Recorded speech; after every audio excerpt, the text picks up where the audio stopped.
Welcome to Syndicated Nightmares, where each week we take a deep dive into an episode of Freddy's Nightmares based on the Nightmare on Elm Street film series. Today, hosts Dave and Michelle are covering Saturday Night Special, which aired November 12th, 1988, written by James Nathan and Don Bohlinger, directed by Lisa Gottlieb. So we have our first female director. Yeah. And I looked, and it doesn't seem like the writers or the director have any horror experience, so this is a first. Oh, right. Yeah, the first 5 episodes, they had all done horror movies before. Mm-hmm. But I did notice that she directed Just One of the Guys, which I used to be on TV all the time, and I watched a whole bunch of times as a kid. And she also cast 2 people from that movie in this episode. Just One of the Guys reunion. So the synopsis for this episode is: 2 nobodies yearn for perfection. Gordon fantasizes a dream date with the sex goddess, Lana. Mary gets a complete makeover, yet can still see the flaws that keep her a prisoner of her own lack of self-confidence. So it's another episode where we have the first half is about Gordon, and the second half is about someone that he meets throughout the episode, and then it kind of continues her journey as well. Yeah, but until you read that synopsis, it didn't really click with me that both, that the 2 halves kind of mirror each other. Oh, really? Yeah. Were you thinking that when you were watching it? Well, yeah, maybe, because I read the synopsis before I watched it, so maybe like I was already waiting or like looking to see how they fit together. Mm-hmm. But yeah, I mean, they definitely have, Gordon and Mary both have, it's a small interaction, but it's kind of meaningful. Mm-hmm. Yeah, they definitely had an interaction. Mm-hmm. Yeah, but I just meant that like the first half is like insecure guy who has a bad dating life and is trying to fix that, and then the second half is the insecure girl who has a bad dating life and is trying to fix that. Yeah. I did not put that together. So at the beginning, we see that Gordon and his friends are watching these women ice skate, right? They're at an ice skating rink. Yes. Probably known as Springwood Ice Skating Rink. Probably.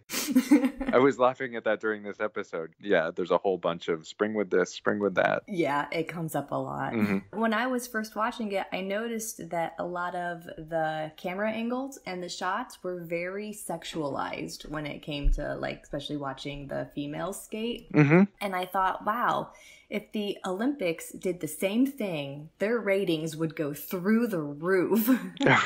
Yeah, and it was weird because it's like they're all coworkers, and some of them are hockey players, and some of them are figure skaters. Yeah, but Gordon works as a life insurance salesman, so how does he fit into the hockey world? I'm not. Is it like their office after work league? Oh, maybe. Yeah, I didn't pick up on that, but that's probably it. Because they refer to the girl he's pining after, they refer to her as a secretary. Mm-hmm. I guess that's a thing in Springwood. I guess so. There was no intro by Freddy on this one. Did you notice that? No. It went straight into the episode, and the only time that we saw Freddy was when Gordon went to the rendezvous dating warehouse, whatever that is. I guess we should go over the episode a little bit more for those who are listening and haven't watched it or haven't watched it in a while. So it starts out with Gordon, our main character, is sitting there with Stu Charno, one of the Just One of the Guys cast members, who is also in Friday the 13th Part 2. But anyway, so they're sitting there, and he's pining after this girl skating on the ice, and then this other girl hits on him, but he doesn't want her. He wants the perfect woman. And then when he's leaving the ice skating rink, he sees this rendezvous dating place and decides to go in. And I actually loved the transition when I don't know if he's walked in yet, but we're looking at the rendezvous dating building, and Freddy's hand comes up and grabs it. I thought that was really cool. I thought that was cool. And then he goes into the world of video dating. When I was watching it, I was like, who would ever do that? But that's what we kind of do now. You know, we just don't have to go to a physical location. We just do it straight from our living room. Although I doubt video dating like this was ever as popular as internet dating is now. It just seems very cumbersome and awkward. Yeah. The guy who owns Rendezvous Dating, I guess he was like also the cameraman, and he wrote a script for you and everything. He wasn't very nice to Gordon. Just kind of talked him down a little bit. And I just thought like, wow, you're not really helping Gordon feel comfortable in front of the camera because you're kind of being a jerk. Well, I just noticed that he was like encouraging him to lie and make things up. I guess sort of dating in general, if you're going to tell all these easily identifiable lies, what's your end game? I wrote down, well, he works at the Springwood Mutual Life Insurance place and he makes 6 figures. So he kind of isn't lying about his income for the video. Oh, he said he makes 6 figures? Yeah, it was in the beginning when he was watching the girls ice skating, he was like, who wouldn't want a guy who makes 6 figures? Oh, I thought they were talking about the other guy. The hockey player? Yeah, that he was watching her go up to the hockey player and he was commenting on him being rich. Well, do you think a hockey player makes 6 figures? I think he works at the insurance company and plays hockey leisurely. You're right. I just have it in my head for some reason like he's just a legit hockey player and that's all he does. Yeah. Well, maybe he makes money from both. Maybe. So, and then we learn as Gordon is trying to like talk himself up because the owner is like, no, tell him that you have all these fancy cars and you make 6 figures and you went to this college. We learned that Gordon went to Springwood Community College. Everything in Springwood starts with Springwood. Yes. Like you were saying, all the lies that he was being encouraged to tell, they were so like prominent about his life that within the first 5 minutes of a date, the woman would know, like, you're not telling the truth about anything. Right.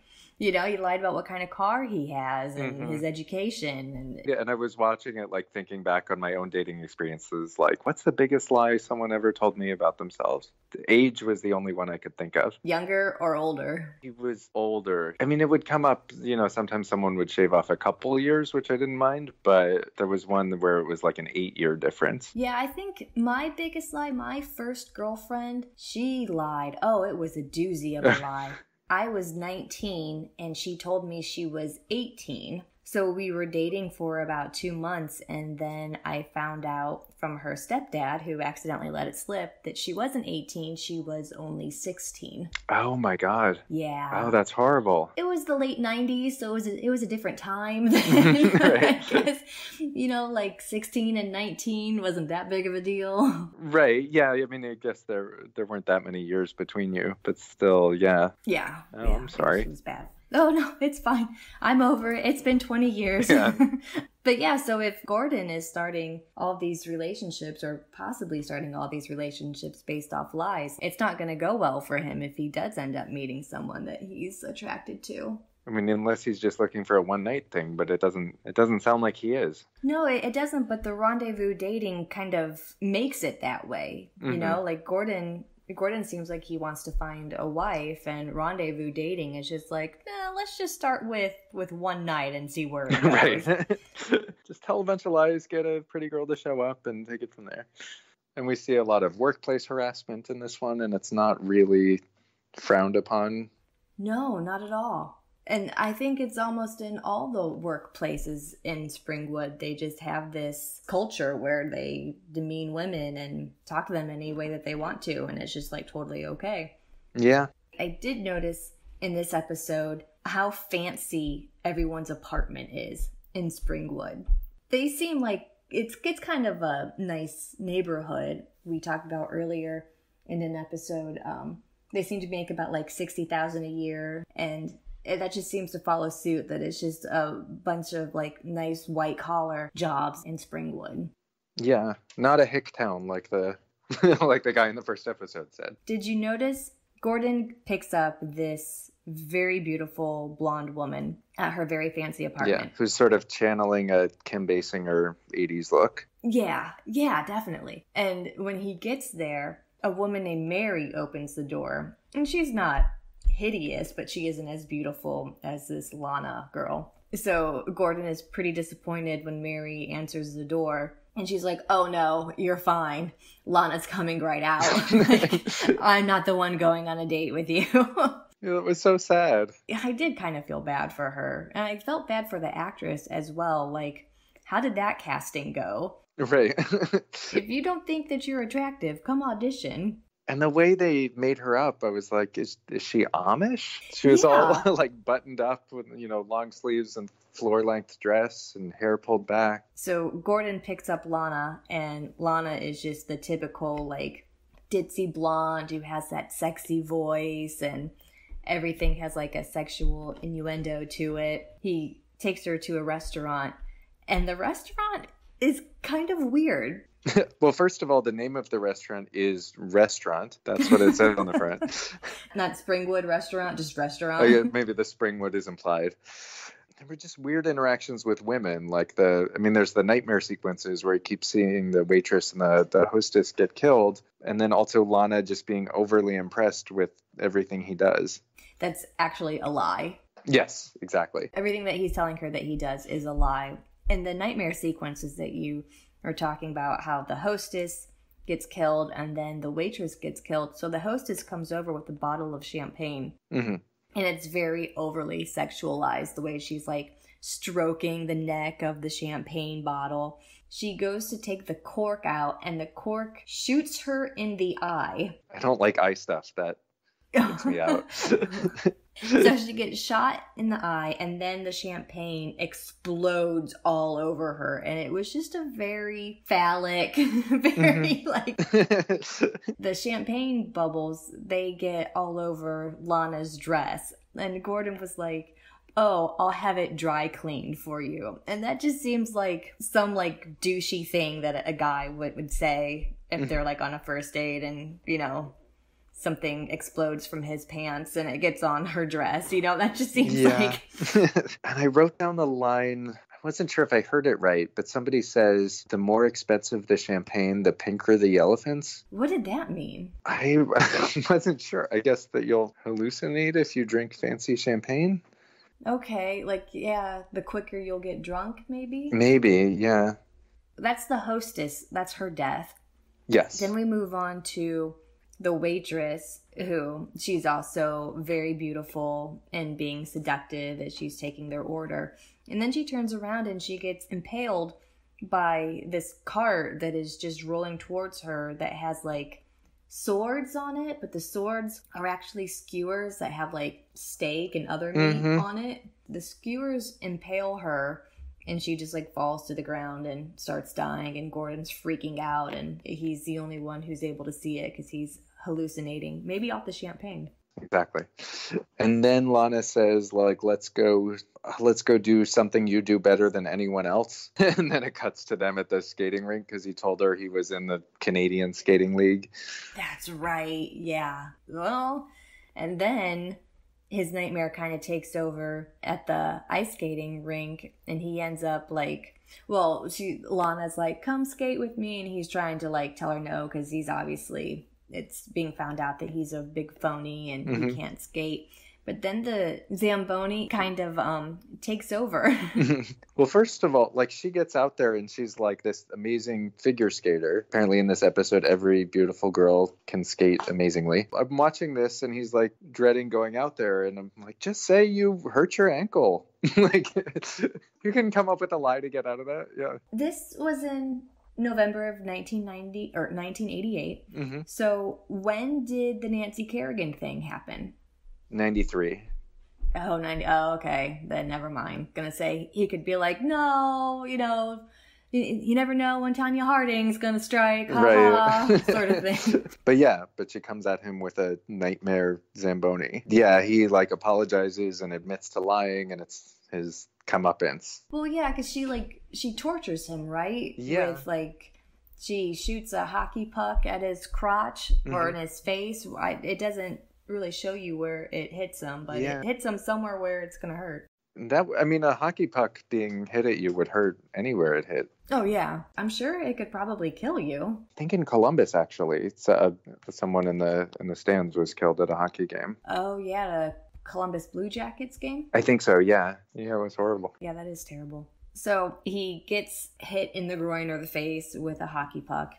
And then the Zamboni comes and his feet get like locked in a block of ice on the skating rink. And Lana is like maniacally driving this Zamboni towards him and runs him over. And then he's outside the convertible and it's like dating thing was a dream. And the dating place is actually a meat packing facility, and he gets hit by a car. And he's outside of Carnell's meat packing facility.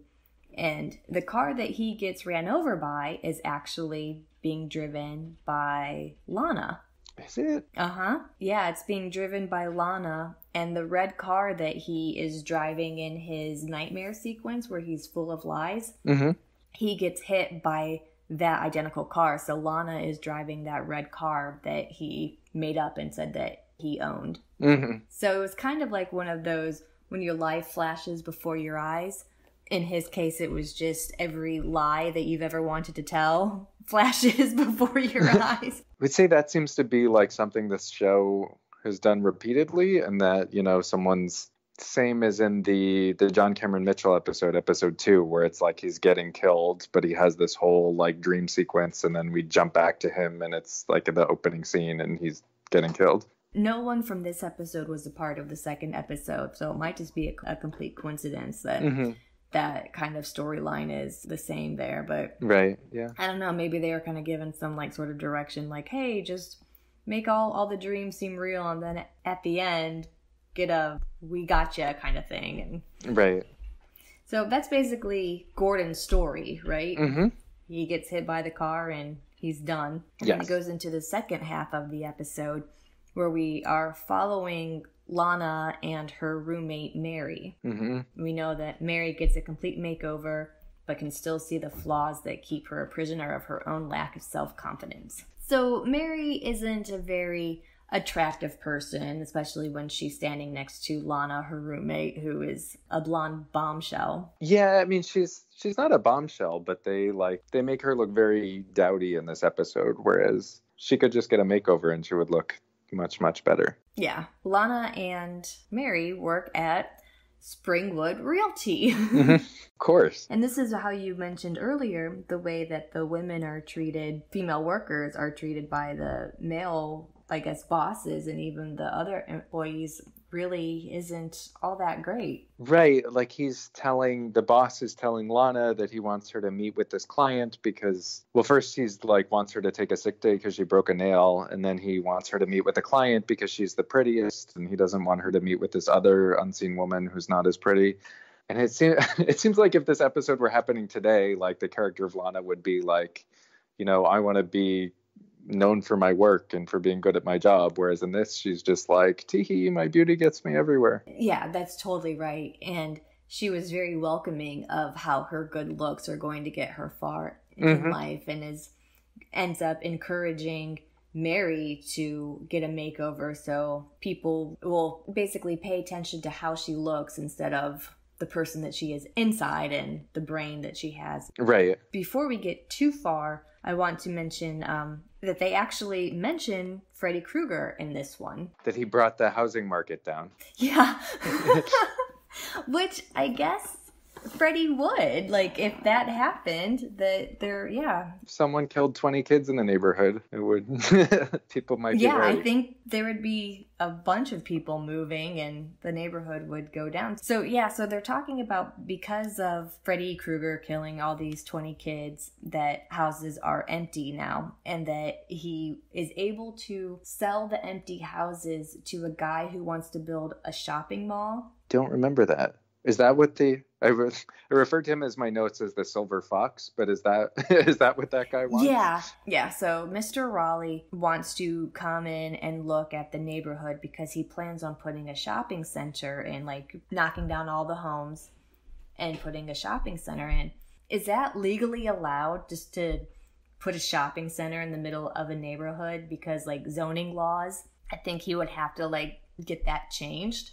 Oh, definitely. Mr. Raleigh is the guy that the boss wants Lana, the very pretty one, to meet with so she can seal the deal. But Lana kind of takes things into her own hands and wants Mary to meet with him because Mary's going to get a makeover. Yes. She says, pick a face and a body. So Mary, I mean, she's kind of apprehensive about it, as I think anyone would be who was going in for like a facelift or any type of plastic surgery. Lana's like, oh, I know this guy. His name is Tony, and he does great work. And I just want to be like, anybody named Tony is not going to take a knife to my face. Like, it's just not going to happen. I know nothing about Tony. It's not even like Dr. Tony. It's just Tony. Yeah, good point. It should be like Dr. last name. Yeah. Mary goes through a book and she kind of like, she picks out like hairstyles that she likes and nose and chins and whatever, and kind of like, as Mary puts it, makes like a Frankenstein of her own face, just all, pulls all these pieces and parts of other people to make her ideal image, I guess, her ideal self. So then they go to Tony's facelift place, and I was actually kind of surprised by Tony. What about like what he looked like or what he said to her? Kind of what he said to her. Like, I mean, he came out and he was that like macho douchey guy where, he loves women, he loves all women, and he does it for the women and blah blah blah. But then when he takes Mary back into his facelifting shop, this is the words of encouragement that he was giving her, like saying, just because I make you beautiful on the outside, it only matters what's on the inside, and he was just like saying really supportive statements to her. I just kind of liked his character, even though he was the douche at the beginning. He was very nice to her during the whole process. But if we're taking like just from a story perspective, if we're taking a cynical view of this, we'll get there, but she's basically punished at the end of the story for having done this. And so it's like, this is the warning. It's really what's on the inside, and she does it anyway. Then she gets her comeuppance. Yeah, and the whole premise of it was very Stepford Wives to me. And someone says to her, when she's debating doing it, they say, what have you got to lose? Which is really harsh. Like, she's not the elephant man. Yeah. Yeah, that's true. Well, then when Mary and Lana are at Tony's facelift shop, we find out that Lana is also one of his patients. So she was never always like beautiful. She was one of his patients. So she might have been an ugly duckling at one point in her life and took matters into her own hands. And she picked a picture of Kim Basinger, and that's why she looks like that. Yeah. What was Kim Basinger doing in 1988? Was it Batman? Yeah, Batman was 89, but she did a bunch of movies around those few years, like Blind Date and My Stepmother is an Alien, 9.5 Weeks. So they were probably, the TV show was probably trying to capitalize on Kim Basinger's popularity and hiring people who look just like her. So Mary comes out with her facelift, and she is a beautiful version of herself and goes to work the next day, and the way that the boss treats her is a very 180 compared to how he did prior to her facelift. Is facelift even the right term for it? She's a different person. She's now Joyce Heiser, the lead actress from Just One of the Guys. Yeah, she's a different person.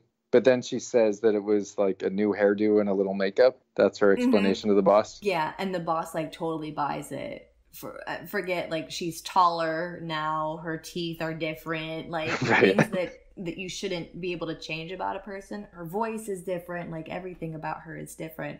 But just a little nail polish. And I did like the montage sequence though, with like the hammer and chisel and the staples. I like that too. Yeah. Mary is now beautiful, and Mr. Raleigh, who's coming to sign papers for the shopping center in the middle of a neighborhood, decides that he wants Mary to take lead on his case. He says to her, "Would you like to go to my hotel room and finish the paperwork?" Within like 30 seconds of meeting her. And everyone was just okay with that. What do you remember about the hotel room signing papers? So they go to the hotel room, they're having caviar, but she says it doesn't, and apparently she's the one that wanted to get caviar, but then she doesn't like it. And then they start making out, but she's not into that either, which is weird because she was fantasizing about being with him, but then once they're actually doing it, she's just not into it. Well, it's kind of funny how you brought up the whole caviar thing, because she wanted it and now she didn't want it now that she had it, and it's kind of maybe how she was feeling about her facelift. That this guy's interested in Joyce Heiser, but not the real her. Yeah, and although she really wanted the caviar, now that she has it, she's having second thoughts. And then they pull open her shirt, and she's got metal boobs. Yeah, she does. And it was kind of funny because Mr. Raleigh was like, that's a really bad boob job. I'm sorry to say it. That's malpractice. Maybe you should get your money back. I mean, was he like really concerned for her or just trying to make conversation about her really bad boob job? Yeah, that was strange. Like, seems like the reaction would be, why do you have a robot torso? As opposed to, yeah, just, oh, that's a really bad boob job. Yeah, because I would be like, hey, maybe you should tell him to put skin on top of that. I mean, it still wouldn't feel like flesh, a layer of skin on top of metal, but it would be something. So yeah, so then she gets off the bed and runs to the mirror and sees that the once beautiful face that she had is no longer there, and it's her regular face, and it's all like bruised up and scarred up from the surgery that she had, and she kind of freaks out a little bit, right? She smashes the mirror and then she's dead on the ground, but we're not quite sure how she died. Yeah, well, yeah, she is smashing the mirror. I just assumed she had like taken the chunks of the mirror, like pieces of the mirror, and like either slit her wrist or committed suicide or something, because after she breaks the mirror,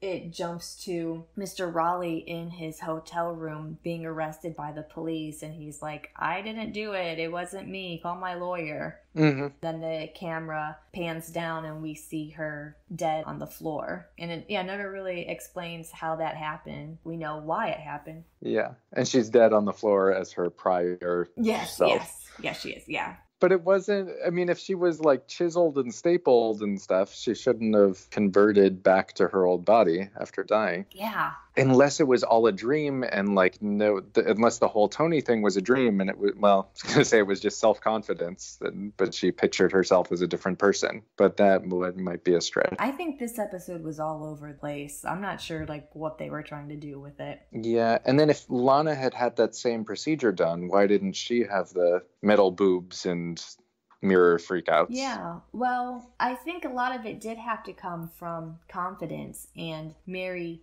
even though she looked the part, she didn't feel the part yet. Lana might have been in her skin, in her pretty skin, long enough to where she started to feel the part. I don't know. How did you feel about this episode? At the end of my notes, I wrote, what's the lesson not to want things? Because I feel like they were, like, as I mentioned before, like Mary basically gets punished for doing this. But what did Mary really do wrong? She didn't like the way she looked and she got an extreme makeover. Yeah, which is perfectly fine if that's what a person wants to do. I kind of see it as like, you should always love yourself first and love the skin that you're in. Don't try to conform to society's views of what's pretty and what isn't. But if you want to fix something about yourself, like, I don't know, it's your body, do whatever you want. Right. It wasn't in her head that, like, she looked different, she would get stuff, because she looks different and she does get stuff. And she wasn't expecting it either, because when she came in all beautiful, she retreated to the back area where she worked before, and her boss was like, oh, no, a looker like you stays up front. So she wasn't, she just thought that she was going to be shunned to the back of the warehouse, or not the warehouse, back of Springfield Realty, and work with the filing cabinets or files, whatever she did for her job. So I think she was like a copy girl or something. I thought this episode would have been a lot better if it was developed more. Some of the episodes I feel should only be a half an hour long. I feel like this could have been just Mary's story, could have been the entire 45 minutes. Yes. In order to like really tell the story correctly how it needs to be told. So what did you think about it? I agree with you. It was a bit underdeveloped, and I think the second half was much stronger than the first. Did you like the first half at all with Gordon? It was entertaining. I wasn't bored during this episode. It was all interesting. Did you like the Gordon part? I only liked it because I liked the end of it, but I didn't like the way that it was told, the whole back and forth of nightmare and what's reality. It just wasn't clearly defined enough for me. So I had a hard time following along and actually caring about what was going on. I definitely wouldn't recommend this episode to anyone. If I was watching it back in 1988, I don't know if I would want to continue watching it. Like, I would need a promise that Freddy was going to be in an episode very, very soon. Yeah, I agree. I would have been like, this isn't what I signed up for in a Nightmare on Elm Street TV show. Yeah, you're right. Okay. So do you have anything for next week's episode? Thank you for listening to this episode, and please join us next week when we talk about Season 1, Episode 7, Sister's Keeper, which is a sequel to the first episode in which identical twins confuse everyone by switching places, including the audience. Syndicated Nightmares is brought to you by It's All Been Done Network. After today's podcast, please check out Dirty Story Night. Are you one of those people that thinks filthy is funny? Do you like to have your childhood ruined? Then Dirty Story Night is for you. Having completed 2 seasons of competitive erotic stories, there are plenty of titillating tales to tantalize you. Sometimes the competitors only had 30 minutes to write their entries. Dirty Story Night and all of IABD shows can be found at iabdpresents.com.